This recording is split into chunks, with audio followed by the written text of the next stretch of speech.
जो अच्छा काम करने वाले हमारे अंचलाधिकारी होंगे, नियमानुसार DCLR में प्रमोशन दिया जाएगा। इसमें कहीं कोई कंफ्यूजन नहीं रहेगा। लेकिन जो गलत करेंगे वैसे लोग बख्शे नहीं जाएंगे। आज सुपौल सदर के पूर्व अंचल अधिकारी प्रिंस राज को फर्जी प्रमाण पत्र के कारण बर्खास्त कर दिया गया। जमीनी विवाद मेरी जिंदगी से जुड़ा है, बिहार के भविष्य से जुड़ा है। बिहार के लोगों की उम्मीद बढ़ी है। सरकार की जिम्मेवारी है, शासन प्रशासन में बैठे लोगों की जिम्मेवारी है कि हम उनके विश्वास को टूटने नहीं देंगे और एक अभियान के रूप में इसको लेकर समाधान करेंगे।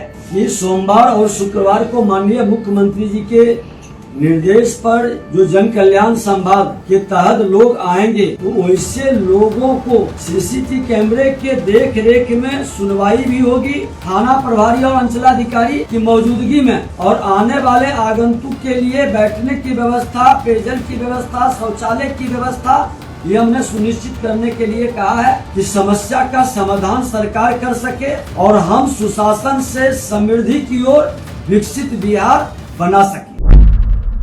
कैबिनेट की बैठक हुई थी मंत्री परिषद की, उसमें माननीय मंत्री जी भी थे। उस बैठक के बाद हम लोग ने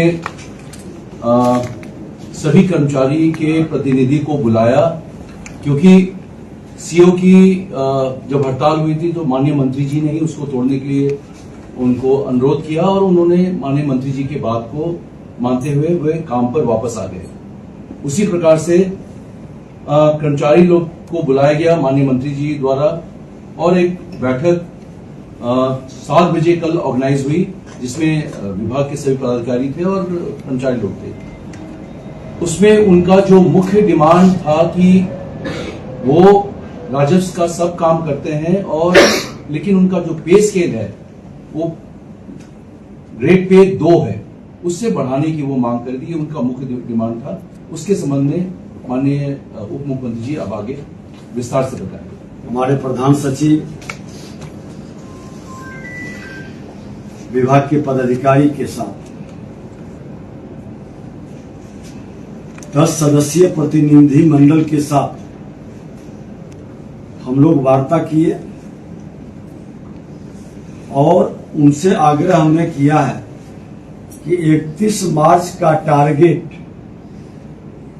पूरा करें। हमारा 31 मार्च तक परिमार्जन का टारगेट पूरा करते हैं तो उनके सम्मान और उनके पूर्व के मुख्य सचिव के साथ हुए समझौते पर सहानुभूति पूर्वक हम लोग विचार करेंगे। उन लोगों ने भी सोमवार तक का हमने समय दिया है और अंचलाधिकारी से भी हमने आग्रह किया है कि 31 मार्च तक विभाग के लक्ष्य को प्राप्त करने में उनकी भूमिका अहम हो। और मैं आप लोगों के माध्यम से स्पष्ट कर देना चाहता हूं कि जो अच्छा काम करने वाले हमारे अंचलाधिकारी होंगे, नियमानुसार DCLR में प्रमोशन दिया जाएगा। इसमें कहीं कोई कंफ्यूजन नहीं रहेगा। उनके पत्र के माध्यम से हम लोग प्रधान सचिव के द्वारा मुख्य सचिव तक संचिका मुख्यमंत्री तक हम भेजेंगे। निश्चित तौर पर अच्छे काम करने वाले लोगों के साथ सरकार की पूरी सहानुभूति होगी। बिहार के माननीय मुख्यमंत्री जी हमेशा अच्छे पदाधिकारी को सम्मानित करते रहे हैं, लेकिन जो गलत करेंगे वैसे लोग बख्शे नहीं जाएंगे। आज सुपौल सदर के पूर्व अंचल अधिकारी प्रिंस राज को फर्जी प्रमाण पत्र के कारण बर्खास्त कर दिया गया।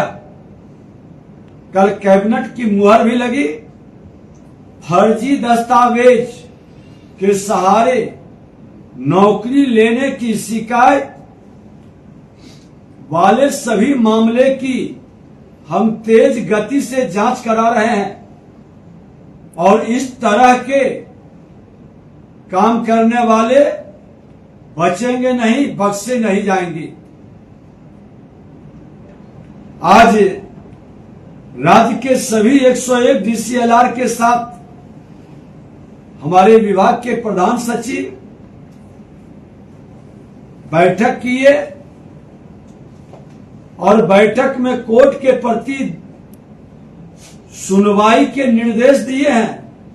इसके लिए न्यायालय में सभी सुविधाएं उपलब्ध कराने का व्यवस्था भी बनाई गई है। कुछ लोग रोना रो रहे थे कि सुनवाई का जगह नहीं, बैठने का कोई साधन नहीं, कई तरह की समस्याएं।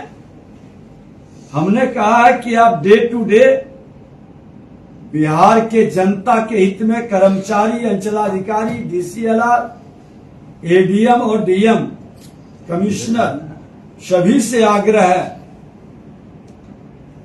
कि ये जमीनी विवाद मेरी जिंदगी से जुड़ा है, बिहार के भविष्य से जुड़ा है, बिहार के लोगों की उम्मीद बढ़ी है।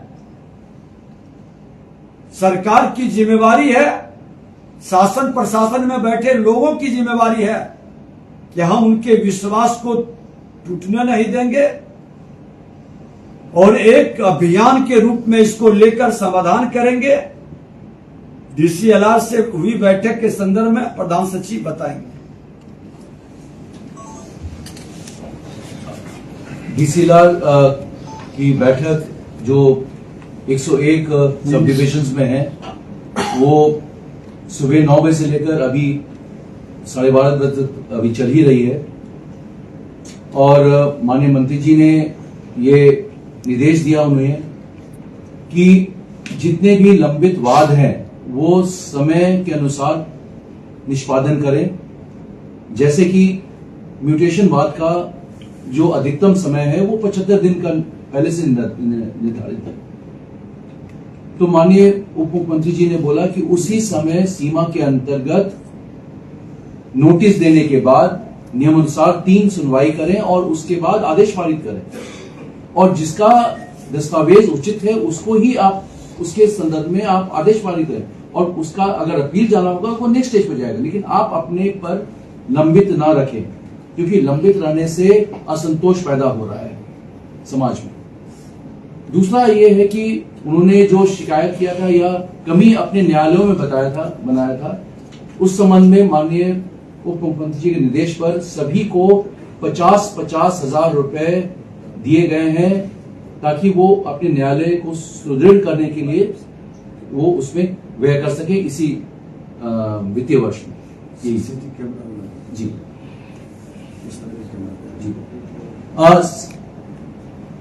जब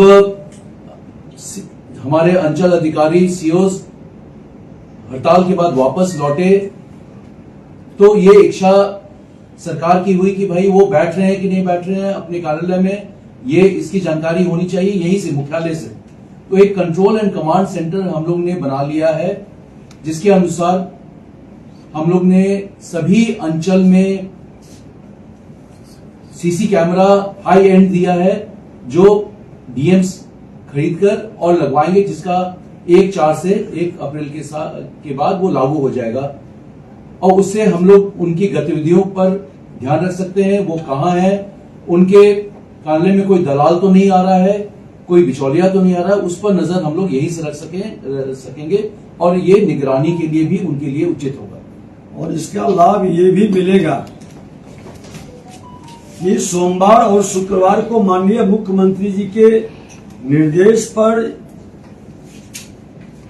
जो जन कल्याण संवाद के तहत लोग आएंगे तो वैसे लोगों को सीसीटीवी कैमरे के देख रेख में सुनवाई भी होगी, थाना प्रभारी और अंचलाधिकारी की मौजूदगी में, और आने वाले आगंतुक के लिए बैठने की व्यवस्था, पेयजल की व्यवस्था, शौचालय की व्यवस्था ये हमने सुनिश्चित करने के लिए कहा है ताकि हमारे बिहार की जनता, बिहार के लोग की समस्या का समाधान सरकार कर सके और हम सुशासन से समृद्धि की ओर विकसित बिहार बना सके। धन्यवाद।